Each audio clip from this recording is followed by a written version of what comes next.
হস্তিনাপুরের এক গৃহবধূ সেই আমি আবার জন্মেছি।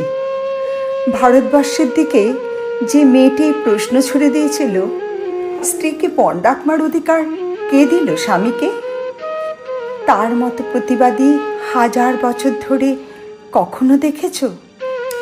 সেই দিন নেশাগ্রস্ত রাজা যুধিষ্ঠির ভারত কাঁপানো সেই কুপ্রস্তাব পেশ করলেন, যিনি নন অতি খর্বা, অতি কৃষ্ণা, কৃষাব রক্তাভ, পদ্ম পলাশ চোখ সেই নারী দ্রৌপদীকে পণ রাখলাম। পৃথিবী তখনও কিন্তু ধ্বংস হয়ে যায়নি মানুষ। ভারতের ইতিহাসে বাকি ছিল আরও দুর্ঘটনা। সভাঘর ক্ষুব্ধ হল, বৃদ্ধেরা ধিক্কার দিলেন, ভীষ্ম হতবাক। সেই দিন আপনারা জানেন, বিদুর এবং গুরু দ্রোণাচার্য 2 হাত মাথায় দিয়ে চুপচাপ মোহগ্রস্ত হয়ে বসে রইলেন। খুশি গোপন না করে ধৃতরাষ্ট্র বললেন, কে কে জিতল, কে? পিন পতনের শব্দ শোনা যায়। সভাঘর এমন নীরব। 2 পক্ষ উদ্গ্রীব। শকুনের পাশা বলে উঠল, জিতেছি।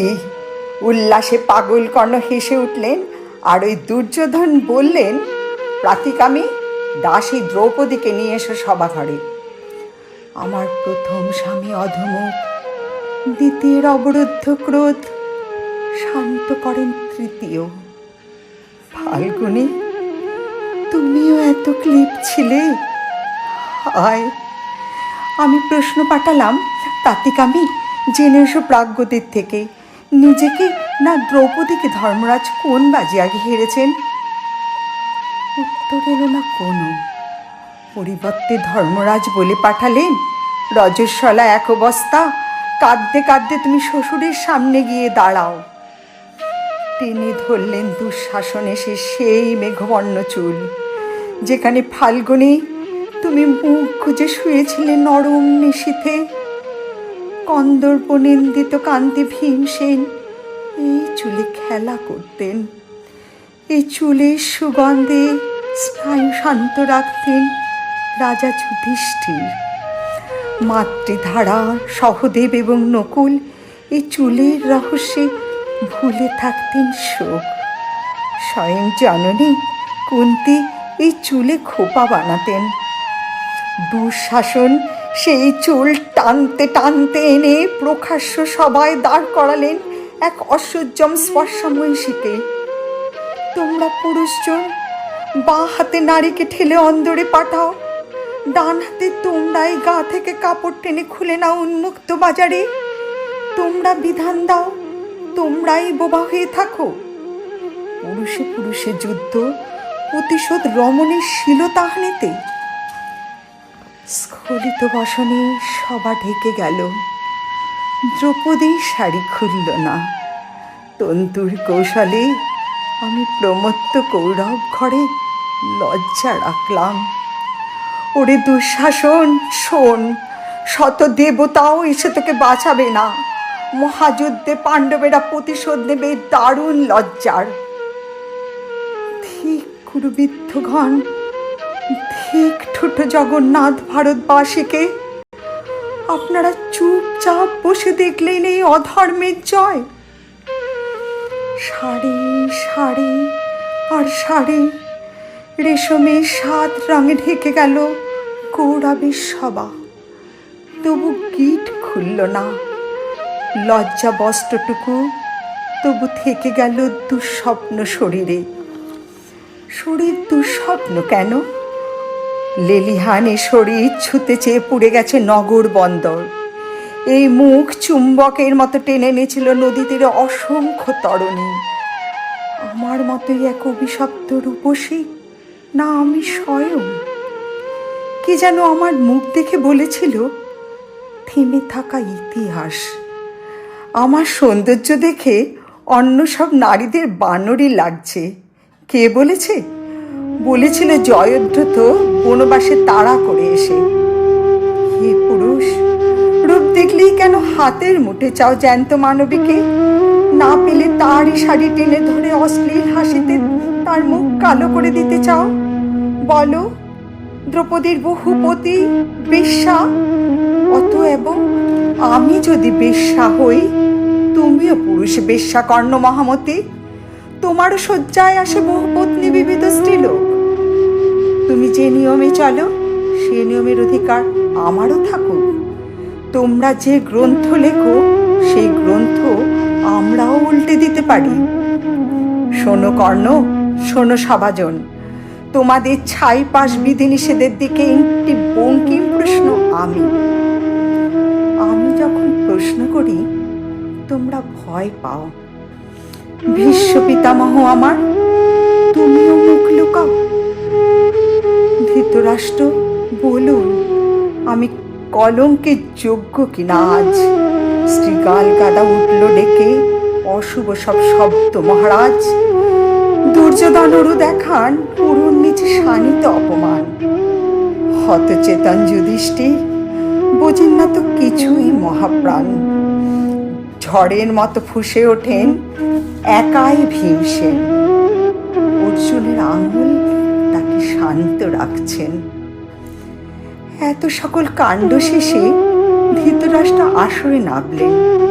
বলেন তিনি, কৃষ্ণা, তুমি কি বর চাও বলো? তারপর আমি দুটি মাত্র বর চাইলাম। প্রথম, হে পিতা, যদি প্রসন্ন থাকেন তো এই বর দিন যে সর্বধর্মচারী যুধিষ্ঠির যেন দাসত্ব থেকে মুক্ত হন। দ্বিতীয়বারে দাসত্ব মুক্ত হোক বীরশ্রেষ্ঠ ভীমসেন, অর্জুন, নকুল ও সহদেব। বর চেয়েছিলাম করজোড়ে, দাঁতে দাঁত চেপে যুধিষ্ঠিরের ধর্ম আর অর্জুনের গান্ডীবের প্রতি আমার সমস্ত সন্দেহ অপ্রকাশিত রেখে। বিশ্ববন্দিত স্বামীদের প্রতি আমার ক্রোধ ও সন্দেহ তো প্রকাশ করা যাবে না, তাহলে সবাজনের কাছে তারা হাস্যাস্পদ হবেন। ধৃতরাষ্ট্র আমাকে তৃতীয় বর নিতে অনুরোধ করলেন। আমি নিলাম না, কারণ হে সবাজন, লোভে ধর্ম নাশ হয়। বৈশ্য 1 বর, ক্ষত্রিয়ানি 2 বর, রাজা 3 বর এবং ব্রাহ্মণ 100 বর নিতে পারেন।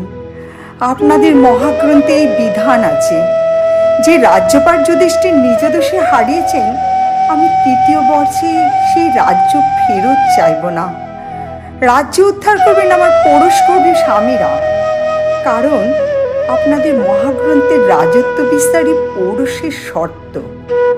আমার এই আশ্চর্য সিদ্ধান্তে সভা হতবাক হলো। শুধু কর্ণ বললেন, দ্রৌপদীর দুঃখ সাগরে ডুবে থাকা পাণ্ডবদের নৌকার মতো পার করলেন।